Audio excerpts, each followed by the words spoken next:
Good evening and welcome to the Grimsby Author Series, the online edition. My name is Catherine Drury and I'm the CEO of the Grimsby Public Library. We'll start the event in just a moment, but I'd like to take this opportunity to thank HarperCollins and Lauren Morocco for hosting this event. I know we usually have a wine tasting at our evenings, and we can't currently do that in these circumstances, but we can only hope that you're sitting down with your own glass of wine to enjoy the evening. But we haven't forgotten about the wine. I'd like to thank Calamus State Winery for donating a prize for one lucky winner tonight. After the event, you will receive an email with a link to a survey. Complete the survey for your chance to win.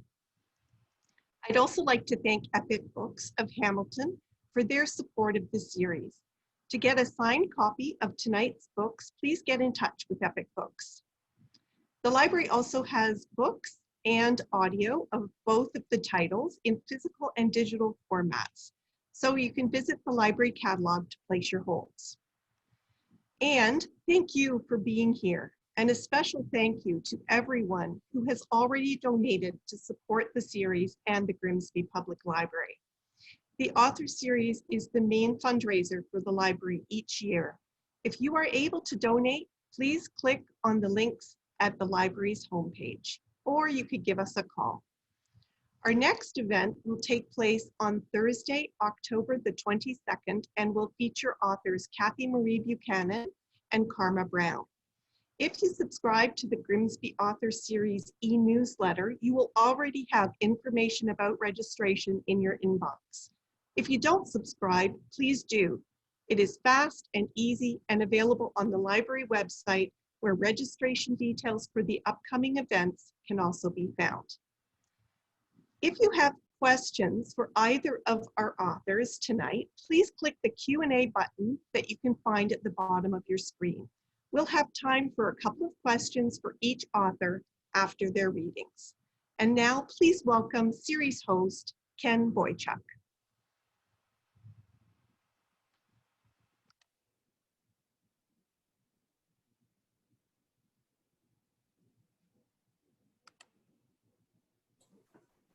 Good evening. My name is Ken Boychuk. Tonight, I'm very pleased to begin our 20th season of the Grimsby Author Series. The Grimsby Author Series is a special program of the Grimsby Public Library. We started out 20 years ago with a simple goal and mission statement to promote Canadian literature, bring the voice of Canadian authors to the people, and to raise a bit of money for the special programming for the new Grimsby Library. We've come a long way from our original cramped 75-seat venue to our current home, the Casablanca Winery Inn. The series has hosted over 200 Canadian author appearances, featuring the top writers in the country. We have watched careers launched and cheered as our authors won the top literary prizes in the country.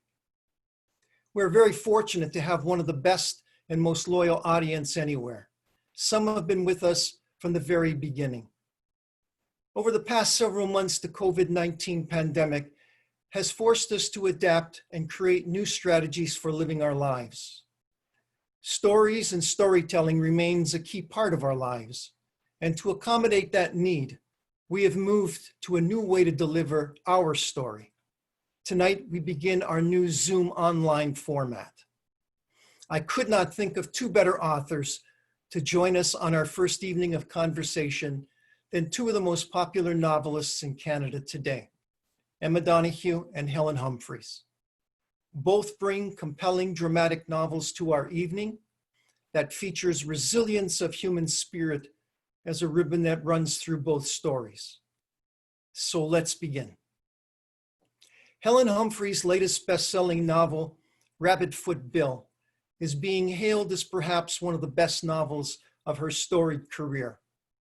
She is an acclaimed and award-winning author of fiction, nonfiction, and poetry. Her work includes Machines Without Horses, The Evening Chorus, Coventry, and After Image. And her nonfiction includes The Ghost Orchard, The Frozen Thames, as well as the very poignant memoir, Nocturne. She has won several prizes, including the Rogers Writers Trust Fiction Prize for After Image, and been a finalist for the Governor General's Award and CBC Canada Reads. Helen joins us this evening from her home in Kingston. Rabbitfoot Bill is a poetic novel, loosely based on the true story of friendship between a 12-year-old boy named Lenny Flint and an older man named Bill Dunn, set in Canwood, Saskatchewan in 1947. Helen says the story is a work of fiction, not a work of nonfiction. Lenny describes the friendship and Bill in the opening pages. We have been friends for a year, Bill and I, and although people don't approve, we are friends anyways. He is a man who is not like other men. He doesn't talk much. He doesn't live in a house. He doesn't have a real job. He doesn't have a family. People say he's slow. It all seems quite innocent. A lonely boy and a lone man. But their friendship comes to an abrupt end when Bill commits a shocking, violent crime in Lenny's presence. Several years later, Lenny, now more formally Dr. Leonard Flint, has graduated from medical school and takes a job as a psychiatrist at the Weyburn Mental Hospital, where he reacquaints with his old mate, Rabbitfoot Bill, now a mentally fragile patient inmate. Haunted by vague memories from his childhood, Leonard becomes obsessed with uncovering the meaning and the truth about his past and his relationship with Bill. Leonard wants to understand and at the same time begin to heal himself from the traumas of his life. In her trademark, quiet, melancholic storytelling prose, Helen tells a remarkably poignant story. So many victims, so many people searching for understanding and meaning. And as Helen says, we're all trying to fix ourselves from our damage. Helen's story beautifully illustrates that the healing process in salvation takes time and is a journey of self-discovery. It will be years before Leonard will uncover the disturbing clues he needs to help his healing and understand his life and how his life intersected with Bill's path in life. Welcome, Helen. It's good to be with you again. You and Emma are a couple of veterans of the Grimsby Author Series. I always look forward to a new Helen Humphreys book and your visit to the series. Helen, I noted in my introduction that you said the book is a work of fiction and not a work of nonfiction. And it was essentially someone else's story, not a story that came out of your imagination. What is the genesis and the inspiration of the book? Well, first, Ken, let me say it's great to be here, even virtually, and congratulations on your 20 years. That's a remarkable achievement, and it's nice to be a part of it. I have been a part of it. The story came for Rabbitfoot Bill when I was approached when I was giving a reading in Perth, Ontario, I think about 18 years ago, and I was approached by a man who wanted me to help him with his writing, and this was Hugh Lefebvre, whose story this is, and he was a boy in Saskatchewan and remembered this man named Rabbitfoot Bill. And so I spent years helping him, and then at some point we just sort of decided he was writing his own version, but that I would also write a version as well. So that's sort of how it came about. So how long into the creative process did it take for you to see where you could insinuate yourself into the story? Well, I was always really attracted to the story because of the character of Rabbitfoot Bill. I liked that character, and I liked the idea of this man who lived, you know, he didn't live in a house, he lived in a hole in the ground, basically, that he'd made for himself in this hill, Sugar Hill, in this little town of Canwood, Saskatchewan.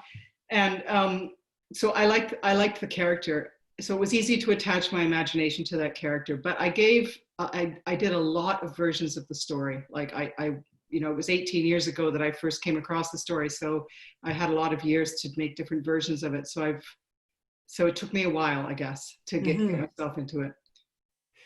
Because the book is a blend of fiction and nonfiction, This question always seems to arise. How relevant is it for the reader to know what is fact and what is fiction? I read the book without knowing any background at all until I got to your author's note at the end, and I didn't seem to have any trouble. But do you run into that? What do people wonder? Are they curious about what is fiction and nonfiction in the book? Yeah, and I think, yes. And I started out thinking that I would make it more actually based on the story that actually based on what I thought of was going to be the nonfiction story. But when I started researching it, I found out that a lot of the story that Hugh had told me of what he had remembered was not, it didn't jive with the actual historical record. So the story he had told me was much more interesting than what would have been the actual story, the truth. And so that's why I went with his story rather than going with what was true. So it's a strange area. It's like, so some things are true in the book. There's a murder that Bill commits quite early on that I think it's not giving away too much to say that. That is true, that happened. And then all the LSD experimentation and the stuff that happens around the Weyburn Mental Hospital is true, but all the people are made up and all their situations are made up. So I think I had more imaginative purchase to make, to just attach my imagination onto some things that were true than I would have had if I had stuck to the actual historical record, which wasn't as interesting as the story that Hugh told me, which was, sort of half faulty memory and half, half real thing. So Yes. Yeah. Near the end of the book, Lenny is older and he's reflecting on the arc of his life. And he says, "It wasn't that I loved the world. It was more that loving Bill made me able to bear the world." Can you unpack that a bit? What does it tell us about the relationship between Lenny and Bill from Lenny's point of view? And what did the relationship mean to Bill? Yeah, we don't really get in the book. We don't really get that side of it. We don't get Bill's side of anything. We only get Leonard's side of things. So we don't really know what it meant to Bill, but probably it meant a lot because he's the person who didn't allow other people to be near him. He avoided human society, and yet he let this boy kind of tag along with him. So you can assume that he had a relationship with the boy that was mutual. The way the boy felt about him, he probably felt also about the boy. And I think for Leonard, the character of Leonard, Bill was kind of a savior in some ways. It got him out of various things in his own life and also out of his own loneliness. He moved around a lot. His father was a station agent at the various stations in Saskatchewan, and so they moved all the time, and he didn't have friends. And so, Bill represented a lot of things to him, I think, but kind of a savior on this. I found in the parts that we really don't want to disclose about the book, don't want to destroy the mystery of part of the book. And towards the end, I got a sense, even though it's not in Bill's voice, I do get a sense as to what Lenny could have meant to Bill because of his previous life. And I found that even though, curious that even though Bill's not speaking, he has no real voice at the end, you can still get a sense as to what Lenny might have meant to him. Yeah, I would say it was mutual. Yes. It was a mutual relationship. You've stated in interviews, Helen, that the moving part of the book for you is the ways in which people try to fix themselves. We're all trying to fix ourselves, our damage. Tell us about that. Is it important that we try to find our own answers? Lenny's dealing with some pretty heavy stuff here.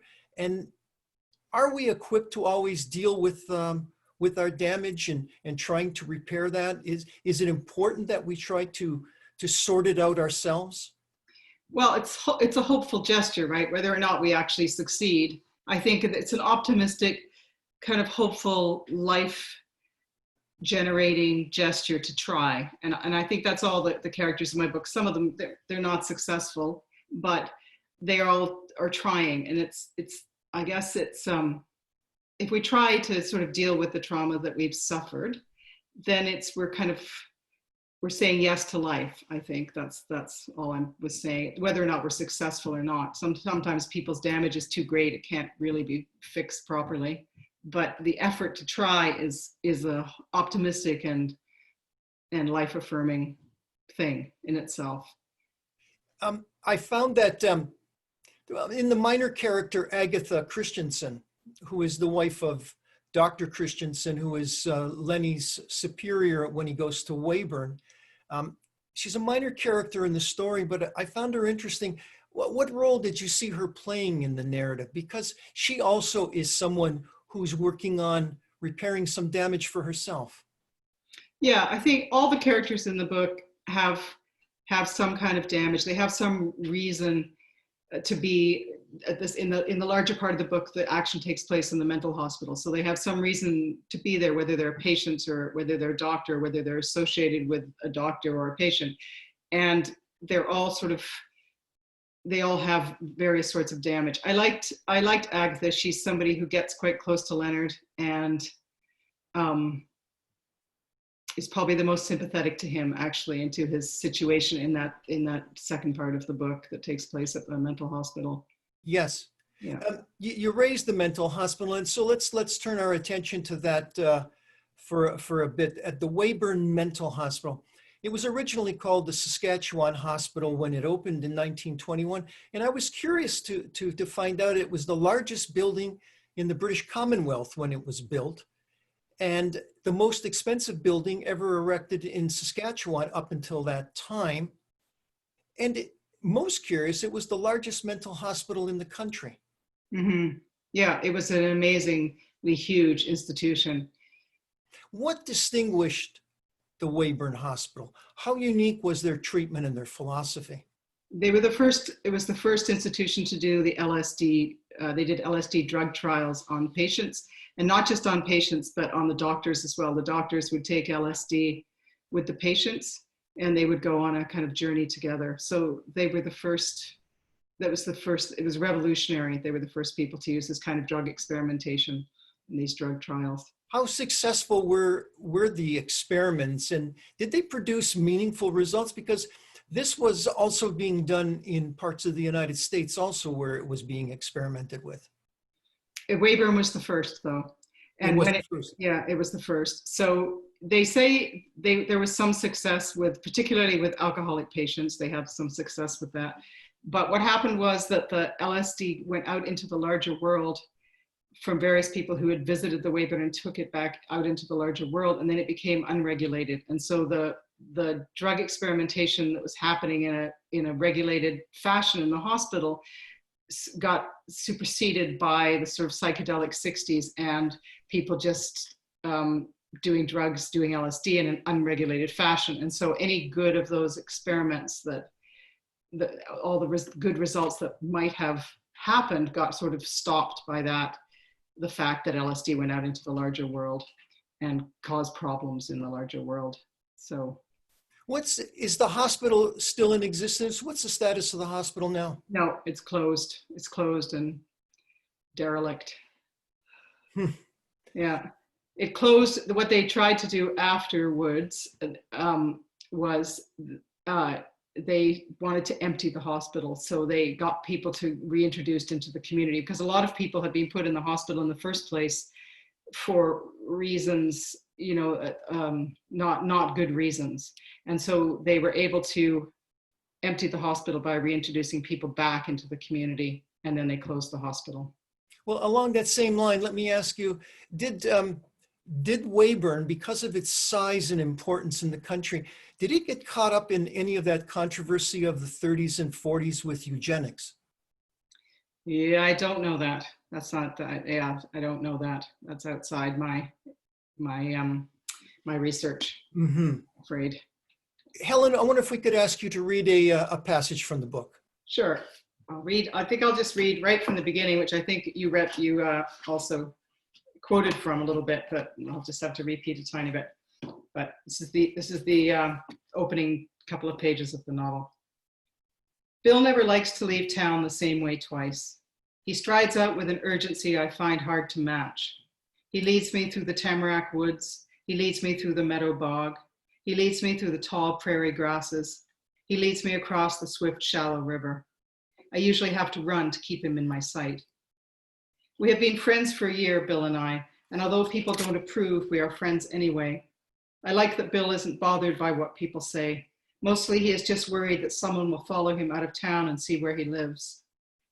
The reasons why people don't like my being friends with Bill are these. First, because he is a man and I am a 12-year-old boy. And second, because he is a man who is not like other men. He doesn't talk much. He doesn't live in a house. He doesn't have a real job. He doesn't have a family. People say he's slow, but as I've already said, I have to run to keep up with him. No one blames me for the friendship. They see it as Bill's doing, but really it is me who pushed for it. I followed him around on the days when he sold his rabbit's feet in town or did odd jobs for Mrs. Odegaard. I hounded him with questions. I fetched him water when he was hot and thirsty. I wore him down with my attentions so that now he's used to having me around.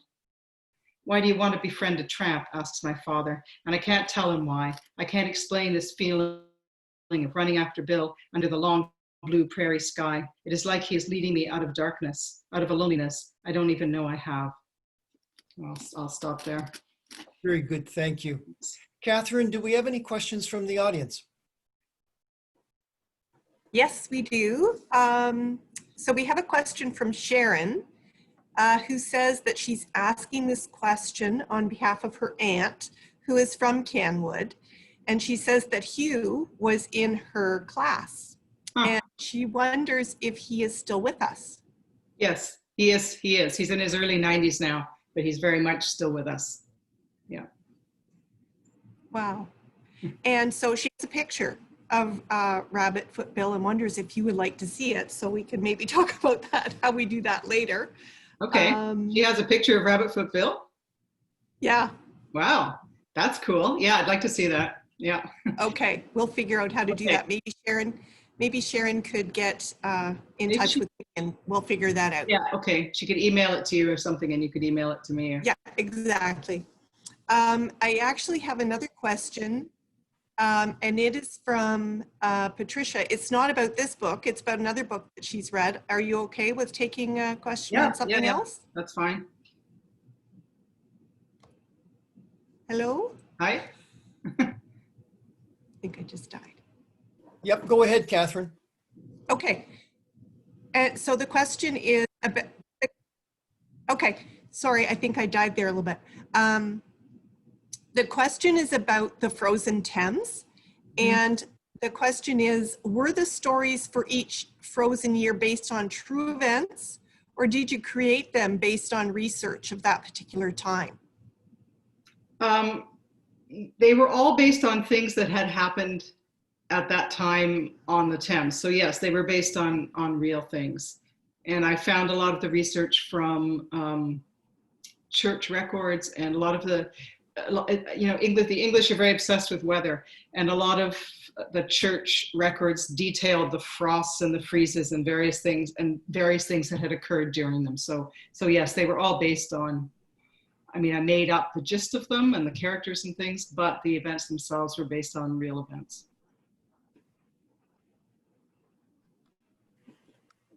I loved that one too. Okay, got a question here from David. Did you have someone read your draft novel from a sensitivity angle? And who was your editor, and how did the editor help shape the final novel? Did I have, well, you go through a lot of, at various times, Hugh has read versions of it himself, earlier versions. My editor is Jennifer Lambert, HarperCollins. So I went through, a few versions of it. So it's people are reading it all the time, I guess, is what I want to say. So I am always sort of addressing various things from whoever is reading it. So I guess that's my answer, but yes. I have one last question. Do you read to get your next idea? And what is your guilty pleasure reading when you aren't researching? That's That's a good one. I read when I can. Yeah, I read, and but I don't necessarily get my ideas from reading, although sometimes I do. They just come from wherever. Sometimes I do. And what is my guilty pleasure? You know, I really like, what?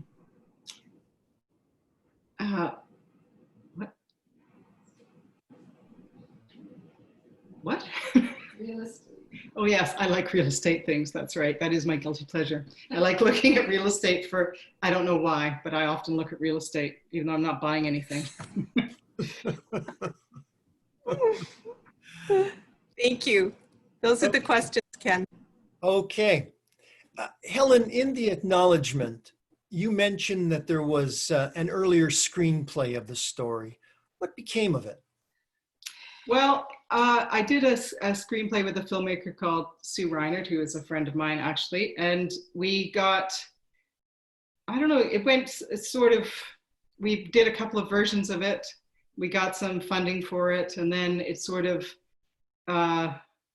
petered out somehow, or it didn't go past. You know, film is very difficult because there's so many stages at which it can stop moving forward, and it just stopped moving forward at a stage, you know, because it's also money dependent. It's an industry that's very money dependent. And so at some point we stopped getting the funding for it. Has any of that interest been renewed now with the publication of the book? Yes, I have it. It's been bought. They're going to try and make a TV series out of it, hopefully. So, very good. A Canadian series? Canadian, yeah. Yeah. Very good. That would, I mean, it's, yeah, again, without any kind of spoilers, it's a very poignant book to be able, and to be able to set that to film would be very interesting. Yeah, it would be great, I think. Helen, World War II has been prime fictional landscape for you. Evening Chorus, The Lost Garden, Coventry, and now Rabbitfoot Bill. What draws you to the stories and to the people of that era? I think it's just family. There's a lot of family stories that have come out of that. My father's father died in that war. My other grandfather fought in that war. My parents were both children in that war. And so I grew up hearing a lot of the stories. And I think it just, you know, imaginatively, it just attached itself to me. And I was interested in it. And also it's the war that my generation, it's still close enough to touch in a way. You know, I knew the people who had fought in it. And I remember going to my grandmother's house and seeing my grandfather, the one who died, seeing his flight uniform in the cupboard and his logbooks from his plane and things. So it was close enough to touch, right? And I think that makes it, it just made it interesting to me and poignant, I think. And also because it was a war fought not by soldiers, people who were in soldiers, you know, career soldiers. It was fought by sort of everyday people. So it had wide-reaching effect. And you were born in England. Yeah, I was. So it's even closer in some ways to you. So it's not as if something where you had an aunt living in England, but you yourself were born there, and you got a feel for the soil and the times. That's right. Yeah, and I lived there myself a little bit in my 20s, and I went back all the time, and so all my extended family were there. So it was personal, I guess, and it affected my father's life. He lost his father when he was 12, so it affected him very, very much, and I grew up knowing that. And having read Coventry and having you at the series for Coventry, it recalled for me having been to my visit to Coventry many years ago, and it just reacquainted me with that devastated city and the stories that you talked about, and the story that you spun for involving that whole episode of World War II. Mm-hmm. Yeah. Dr. Christensen says to Dr. Flint on his tour of the Weyburn Hospital, he said, if you want to know the true history of a building, you go to the basement or you go to the attic, because that's where the secrets are. where did your research, from what you're indicating, your research took place over many years, and you must have spent a lot of time reading newspaper accounts, or what existed of it, or was the murder covered extensively by the local press? It was covered, not extensively, but it was covered. There was some newspaper articles, but what I did get were the court transcripts from the trial of Bill when he was tried, and so I was able to use those, and they were well, it was the trial, so it was word for word what had happened in that courtroom. So there was a lot of information in there that I could use, and that was very useful to me. But that line about the building and the building of the attic and the basements, that's from my obsession with real estate, and I know that those are two areas in a house least altered. So that's why they have the secrets, right? Usually they're the least altered. They're the most original. And it's the place for all of us to either go up or down to hide our secrets. That's right, yeah. Helen, thank you very much. I want to thank you for joining us this evening and taking time. And I know this is this is all new for all of us as we get started on our new way, and we're all missing the buzz of an in-person appearance. I hope the next time that we get together, it will be in person, and you'll be able to meet your fans and your audience again. So thank you for joining us this evening. Yeah, thanks very much, Ken. Okay, thank you.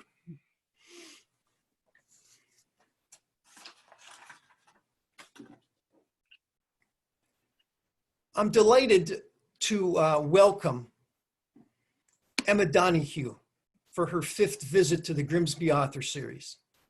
She is without question one of the premier authors working in Canadian literature today.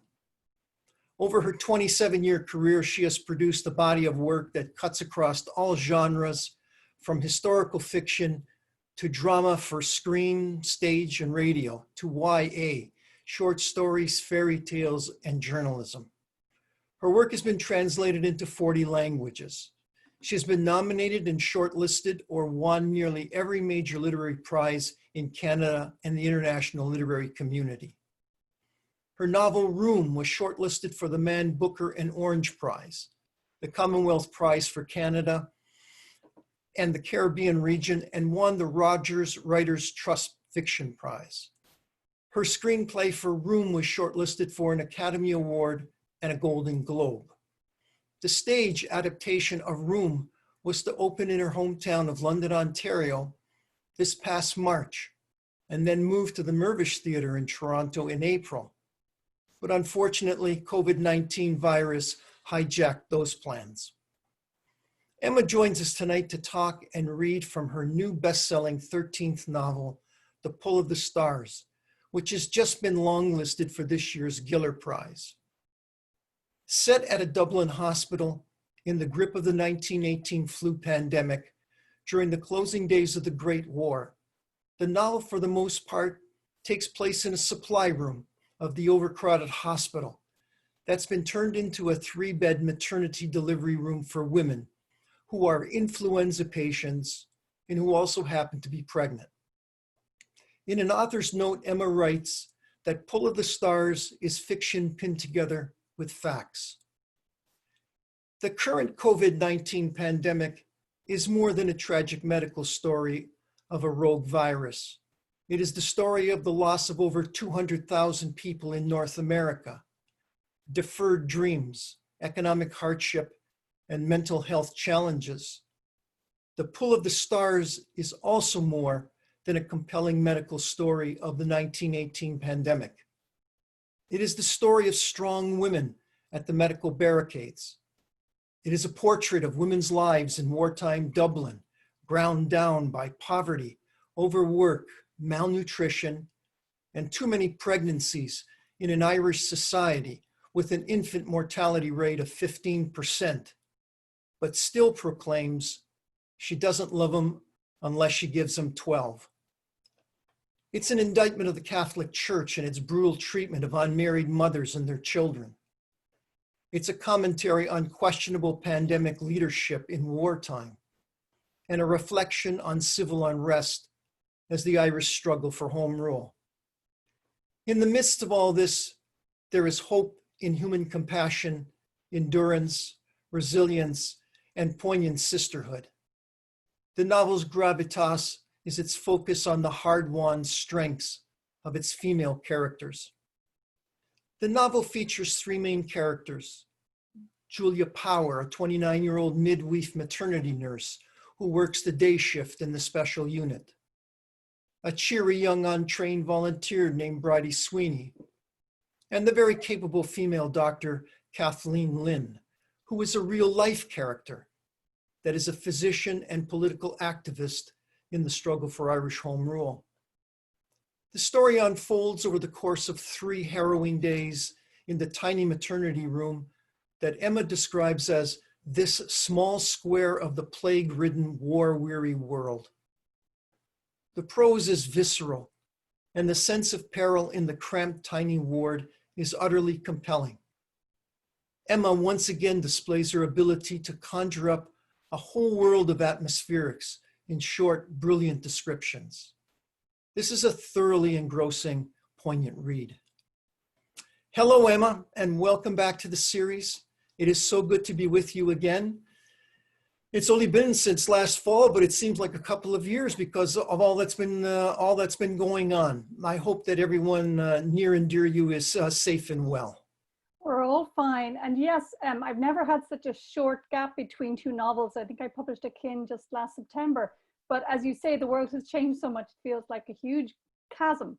And, you know, I wasn't intending to publish a novel this year.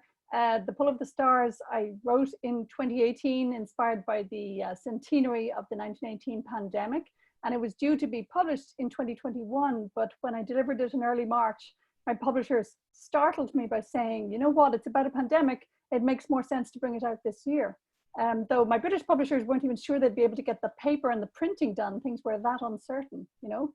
So yeah, this book has been a startlingly premature birth for me. It must have felt like you won the literary lottery, publishing on a topic that has global attention, and the timing was just perfect. Oh no, I was squirming. It seemed like back in March when we made the decision, it seemed like trying to sell anything in a way that could be seen as selling it on the back of the pandemic. I was shuddering at the concept, but then I thought people will be so sick of pandemic stories by next year. Yes, it does make more sense to make it part of the conversation this year. But you know, it's not a good time to be lucky. You know, I'm reading death lists in the papers.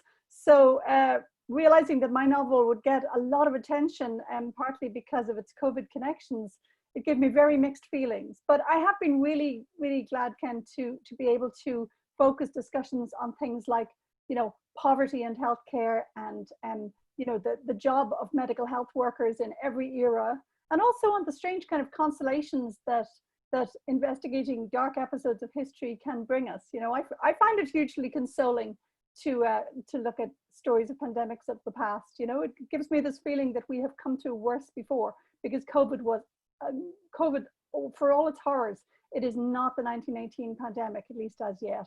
You know, back in 1918, between 4 and 6 of the global population were dying.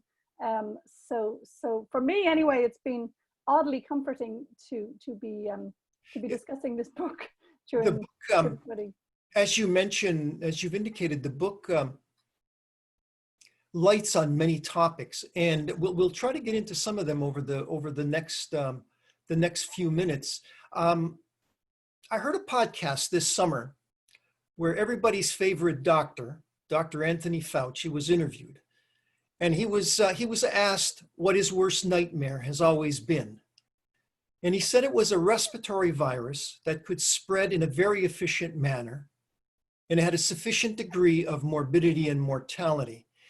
And he said that very early in January, unlike Mr. Trump, he realized that COVID-19 was just such a virus, spectacularly efficient spreading with a significant degree of death associated with it. Does that sound similar to the one in 1918, or was it different? What did your research indicate? Similar, except I think the 1918 flu, my sense is that its death rates were higher, but that could be because it was hitting a different world. I mean, I did a lot of research into exactly what medical strategies they had to deal with the flu in 1918. And they didn't have antibiotics, they didn't have IVs, they barely had oxygen. They could give you maybe a little dose of 5 minutes of oxygen, but they weren't keeping anyone on continuous oxygen. They had no ventilators. They didn't know what a virus was. Doctors like Kathleen Lynn in my novel, they were analyzing all sorts of fluids and tissues from their dead patients, and they were looking for a bacterium, and of course their microscopes couldn't even show them the tinier cells, which are viruses. So they didn't know what they were dealing with. They had no decent medicine. They were keeping their patients on maybe aspirin or quinine, which were toxic in themselves in large doses. In my novel, mostly what they give their patients is hot whiskey for sheer comfort and sedation. So, you know, maybe that's what made it such a horrifying illness. It's not so much the illness in itself, it's that the medical establishment had no idea what to do. We are in a much luckier state, you know. I've come to distrust many politicians during this period, but I've been deeply grateful to doctors and nurses and health workers. Julia, one of the main characters, Julia Power, she states early on in the book that physicians were as rare as four-leaf clovers. And you started to touch on that now about the level of care and the quality of care. Why were there so few doctors available at the hospital? Well, a lot of the doctors had volunteered with the British services abroad. So then a lot of much older retired doctors had to be kind of yanked out of retirement. And also so many staff were falling ill.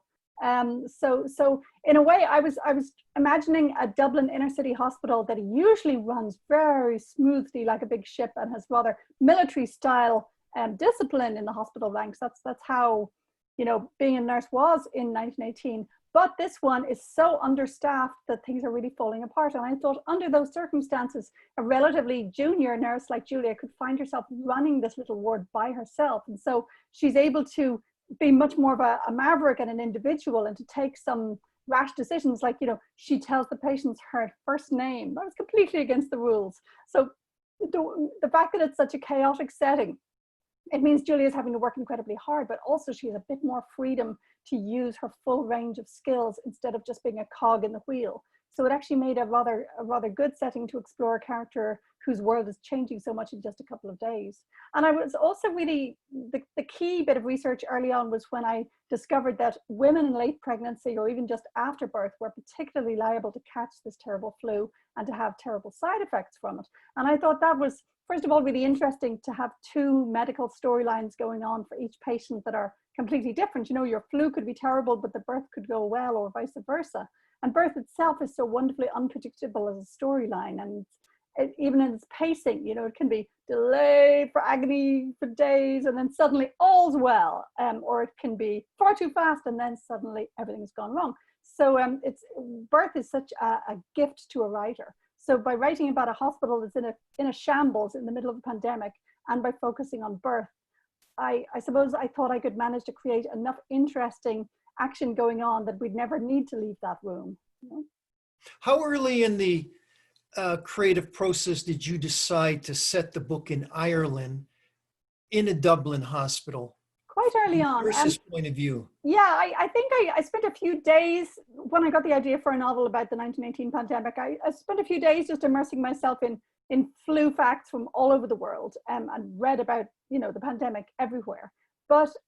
And I could have said the story everywhere. The story was not particular to Ireland at all. But early on, I decided that I would be more able to get a really, really authentic voice for my narrator if it was Ireland, because that's still my home country. And also that Ireland was going through such interesting political upheaval in those times, you know, like we've seen recently with the extraordinary mass response to the Black Lives Matter movement. You know, people are more ready to rethink the status quo and to question it at a point where everything seems to be falling apart due to a huge health crisis. So Ireland went from, you know, in 1916, when we had a minor revolution, most people were like, what are those Egypts doing? You know, who's setting off guns in the street? And then just 3 years later, most people were voting for a revolutionary government and to break away from Britain. So that's a huge, huge change in 3 years. And I thought it would be very interesting to take a character like Julia, who claims to have no particular political interests. And in fact, she says to Dr. Kathleen Lynn, who's a member of the Sinn Féin executive, she says to her, I don't have time for politics. And Dr. Lynn says to her, everything's politics, my dear. So I suppose, again, by choosing the right particular little room in Dublin, I get to fit a lot of big questions in that will sort of arise naturally over the course of 3 very intense days of shift work. Yes. Julia describes her job as a nurse early in the book, and she says, "My job wasn't to cure all of Ida Noonan's ills, but to push her little boat back into the current of what I imagined to be her barely bearable life." That's a very powerful comment. Can you tell us a little bit about that? What is Julia saying about the women she's treating in Irish society and her own job? Well, you know, like we've seen with the COVID stats in recent months, illness is not an equalizer. It does not hit people equally. It hits them when they're down. And there are groups in society who we have collectively allowed or voted to be down. There's ones we've kept poor, kept disenfranchised, and kept, you know, subjugated by forces like racism and snobbery. So Julia similarly is looking at her inner city Dublin slum clients and is realizing that they are weakened long before a random virus ever catches them. I mean, my mother had 8 of us, and luckily she was, you know, well fed, well looked after. But I remember her saying to me, you know, if you don't take enough calcium, having babies, they will leach the calcium out of your teeth. You know, that she always said, like, nature's very canny, it'll make sure the baby gets fed, but the mother will be sucked dry. So I suppose I was interested in looking at an earlier generation than my mother and saying, you know, these women who had child after child after child, and, you know, the Catholic Church would not let them off the hook, kept insisting that a good woman was one who gave her husband lots of children and who, you know, accepted every child that God sent. So that kind of relentlessly pro-natalist culture, combined with the terrible poverty of the Dublin slums. I mean, they were said to be the worst slums in Europe. Dublin was a really mismanaged city. So I suppose, you know, by simply paying very close attention to the bodies and the experiences of her patients, Julia is starting to do all this political analysis without ever having intended to, you know? Yes, yes. Let's talk about the Catholic Church. You just raised it. The church comes in for some attention here. They play a role in the novel, the nuns working in the ward, and they're also looking after the homes for orphans. What role did the Catholic Church play in the lives of poor unwed Irish women? Well, I suppose the Catholic Church played a huge role in the lives of everyone except the financially stable middle class, in that the British state before independence and then the new Irish state have always used the huge kind of labor force of Irish monks and nuns to run its kind of welfare institutions, and they've done a huge amount of good as well. You know, I was well taught by nuns at my free school.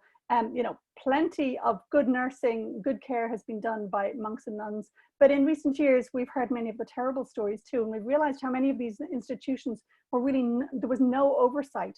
Much like with the residential schools in Canada, it was just assumed to be a good and charitable thing. And so nobody looked too closely at what was happening behind those closed doors. So Bridie Sweeney, the volunteer in my book, is the only character I've ever written who's actually inspired by a government report.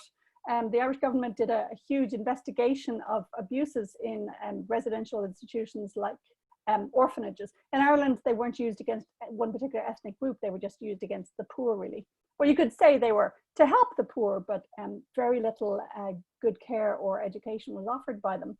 So yeah, so I read the full report of this tribunal, which was investigating these institutions, and I looked through it for kind of glimpses of bad things that could have happened to Bridie that were not the most extreme ones. I deliberately avoided all the really horrifying stories, but I went for the little details, like, you know, a girl slapped for having red hair or curly hair, for instance, or you know, kids who were so hungry that they would eat the church candles while they were tidying the church, or children used as industrial prayers. You know, they would be set to saying a novena or some really long prayer, and then the nuns would, you know, charge money to the client for that. So I looked for all those vivid little details that I thought might show Bridie had, you know, come through horrors, but had a huge kind of natural vitality and curiosity. So, you know, Bridie's is not a sad story, because in the novel, she's given important work to do for the first time in her life, and she loves it. Quite a few volunteers and nurses in the 1918 pandemic, and they looked back on it with such nostalgia. A time that might sound horrifying to us, but they were like, oh, the camaraderie, the feeling of being needed and useful, the hunger that their generation of women had for an important job. She's a wonderful character, and I found her a very interesting story. And her spirit was so wonderful. The spirit that you gave her, the way she approached her job, and how she sort of grew the relationship between her and Julia is a wonderful one. Let's talk about the third character that's in the book, Dr. Kathleen Lynn, for a moment. As you have done occasionally in previous novels, much like Helen also, you've included a real life character. I'm intrigued by that. Is this some form of homage to Kathleen Lynn and her dream for Ireland? It's funny, I wasn't looking to include a real character this time, because many of my novels have been inspired by real events in the lives of real characters. And it's quite fiddly staying loyal to the truth of those people, but also creating a good story and wondering what you're going to let yourself change or rework. All those kind of ethical, qualms, and literary qualms too. So this time, because the facts of the epidemic were so real, I thought, well, that's enough. I'll use fictional characters. But when I was researching doctors in Ireland around 1918, I came across Kathleen Lynn, and she was just this extraordinary combination of affiliations, in that she was a very good and experimental doctor. No one hospital would take her on full time because the men didn't want a woman doctor on the staff. So she specialized in madness and in ophthalmology and in midwifery. And so, she worked in many different places. So I thought it was plausible that she could come in temporarily to my story. But also she was fully involved in the Sinn Féin movement. She was involved in the 1916 revolution. She was on the run from police during the period of my novel. And she was a socialist and a labor rights activist, and busy experimenting to try and come up with a vaccine for the flu clinic that she ran with her girlfriend's funding. I mean, I couldn't have made her up. And I tried to slightly keep her at bay. In the first draft, I gave her a fictional name, and I didn't let her politics come in too much. But she was just so interesting that I decided it was better to give her little moment in the sun, So, Emma, you might have found your character for a future book. She sounds like a very interesting firebrand, and you could develop quite the story, because I could see the backstory in reading the book. You can see the backstory to Kathleen Lynn and what she represented, and she was in the vanguard of a different group of women that were just starting to emerge at that time. Emma, can we ask that you read a passage for us? Sure. I'm going to take just one little scene to show the kind of the pure ignorance about their own bodies and childbearing that a lot of women came into hospitals with. Irish prudishness meant a lot of them had no information. So this character, Mary O'Reilly, is a really young wife. She's about, I think, 16, 17. Mary O'Reilly was clutching her bump through the nightdress and poking one finger into her navel. I asked, "Is that where it hurts?" She shook her head. She caught a cough with the back of her hand. "Just wondering how I'll know when it's going to open." I stared at her. I said, "Your belly button." Her voice trembled as she paced the room. "Does it do it on its own, or will the doctor have to force it open?" I was embarrassed for her, I found. "Mrs. O'Reilly, that's not where the baby comes out." The girl blinked at me. "Think of where it got started," I whisper. And then, below. The information shook her. I could tell. She opened her mouth wide, then clamped it shut and coughed again, her eyes shiny with fright. Bridie was standing on Mary O'Reilly's other side, holding the book open, Gillett's Midwifery, which she hadn't even asked me if she could take down. "Look here," she said. "You can see the top of the baby's head here. Look, and in the next," she flipped the page, "it's sticking right out of her." Mary O'Reilly flinched at the graphic images, but nodded, absorbing the lesson. Then she walked away as if she couldn't bear to see any more. "Thanks, Bridie," I said, and I made a little gesture for her to put the book back before she noticed the more disturbing sections with malpresentations and anomalies and obstetrical surgeries. Mary O'Reilly was stumbling back and forth around the bed now, blinded by fright. Oh, Puritans who thought ignorance was the shield of purity, they made me angry. I said to her, "Mrs. O'Reilly, your mother should really have explained. Didn't she bring you into the world this way? I've seen it happen dozens, no, hundreds of times, I said, and it's a beautiful sight. I was trying not to think of all the ways it could go wrong. Of the young blonde I'd encountered in my first month here, for instance, who had laboured for 3 days before the doctors had pried out her 11-pounder by caesarean section, and she died of the infection.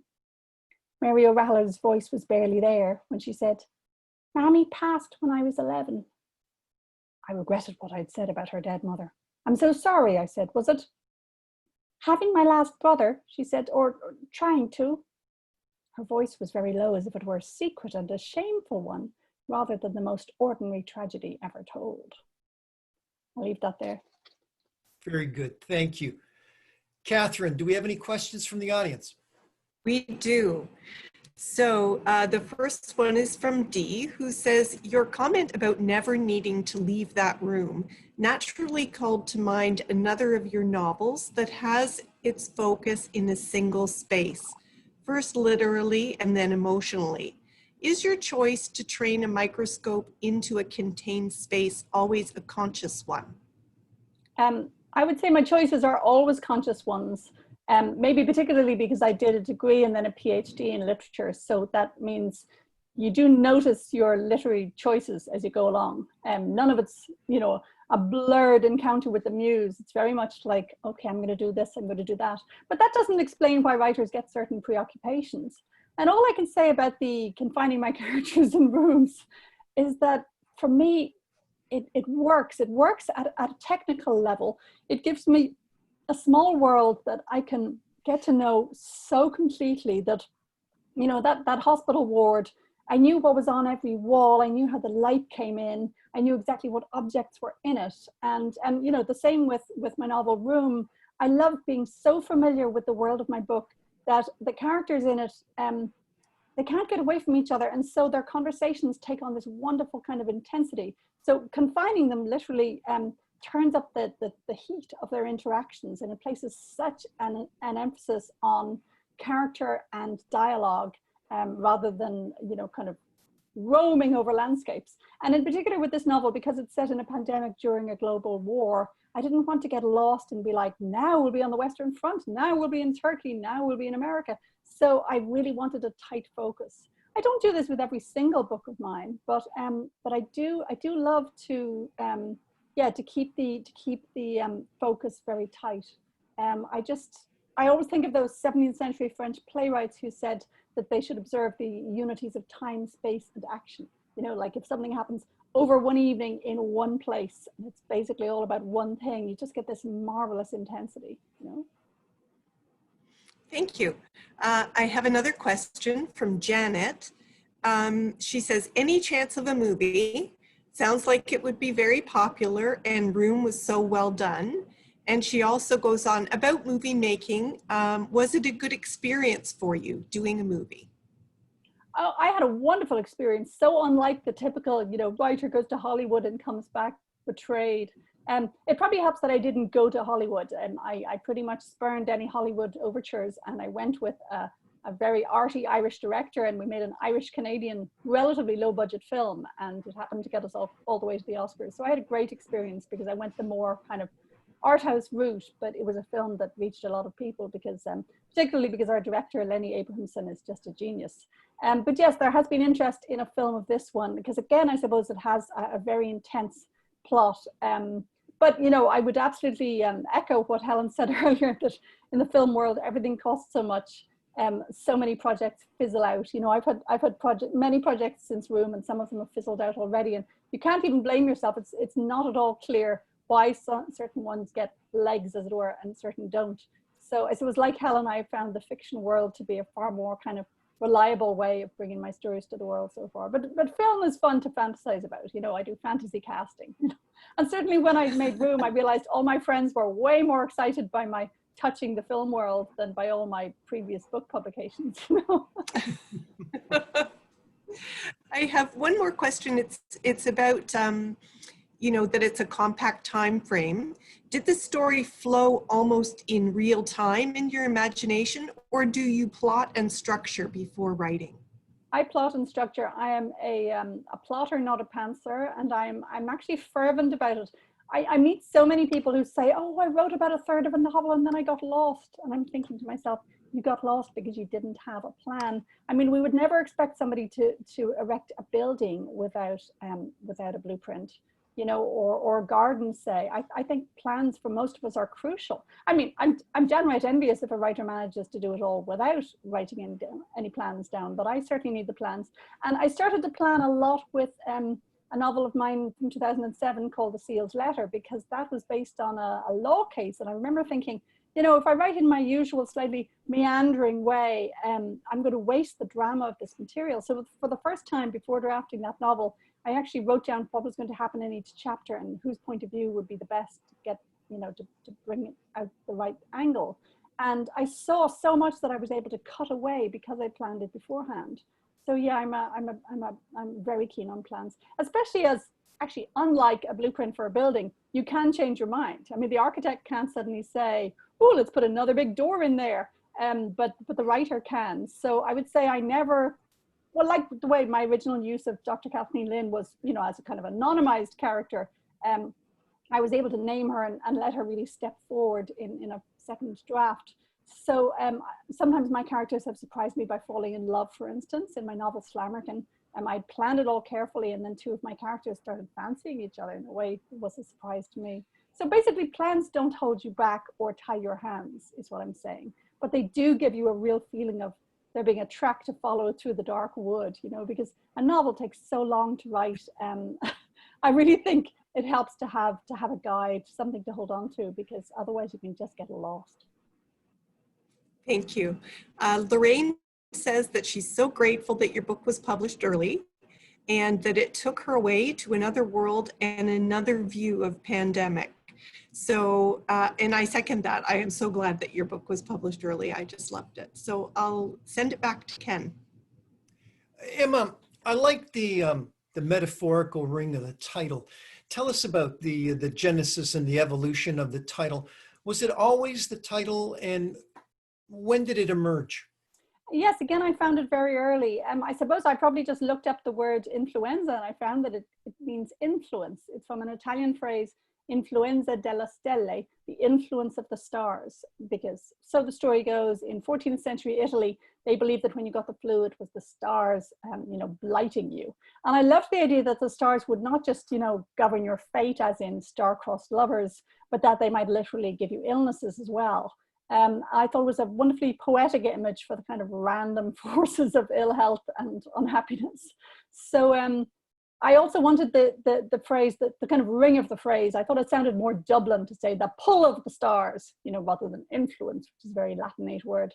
And then I thought that would have a lovely echo of Sean O'Casey's play, The Plough on the Stars, because the plays of Sean O'Casey were my introduction to that world of kind of crumbling Dublin tenement buildings and families desperately attempting to live in these squashed, squalid little rooms. And I also wanted a little echo of Roddy Doyle's novel, A Star Called Henry, because that novel was a breakthrough for me in making me interested in Ireland's revolutionary history. You know, when I grew up, it was just like, it was like those compulsory lessons that every Canadian learns to dread, you know, the ones that just always come up in social studies and grade 4 or something. And in Ireland, you know, hearing endless talk of our minor revolutions was like that. But Roddy Doyle's novel for the first time made me realize that revolution had a kind of a wish to better the world for the poor as well, that it wasn't just about the green versus the orange, you know. Mm-hmm. So it's funny, you know, readers typically wouldn't notice these little echoes, but they're pleasing to writers. Yes. Emma, it's said that the first casualty of war is truth. Do you think we could expand that to include pandemics? Was there a great deal of deception during the 1918 pandemic from the people? We're finding now in just recent disclosures that in the United States, for instance, where the president decided to, for his reasons, that not to release all the information or the seriousness of it, did your research seem to indicate that there was some deception back in 1918?